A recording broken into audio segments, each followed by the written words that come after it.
Barriers to effective communication. Barriers, students, are the obstacles. These are the hindrances which disturb or distort the effective communication process.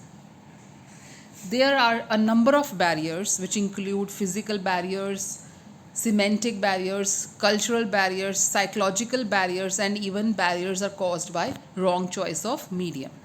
Let's discuss these barriers in detail.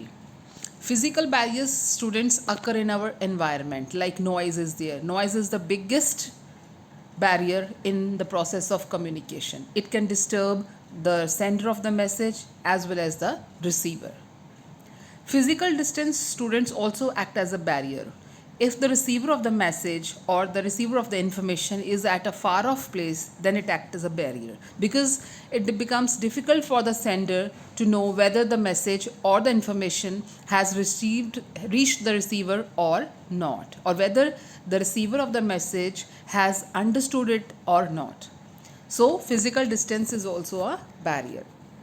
Then improper time to act as a barrier, students. How any work which is given to the employees at the closing hours causes resentment in the workers. So this is also a barrier to communication.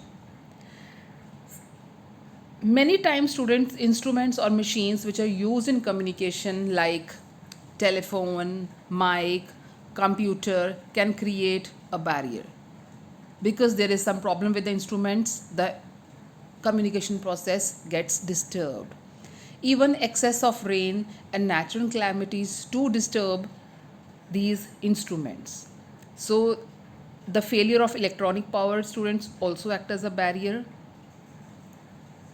Then, students, wrong selection of mediums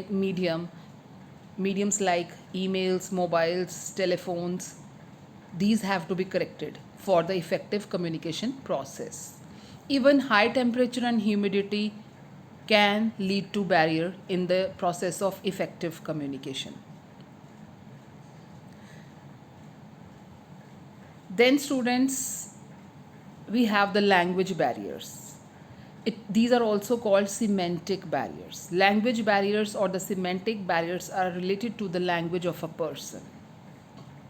Students, different languages can cause an obstacle. A person who does not understand the native language or even the foreign language cannot communicate well. So this is how language becomes a barrier in the process of communication.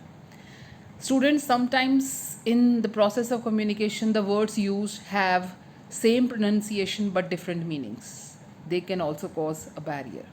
They can act as a barrier.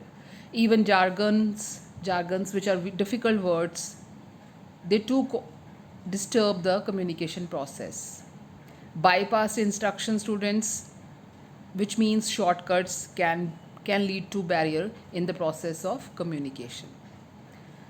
Then, students, we have the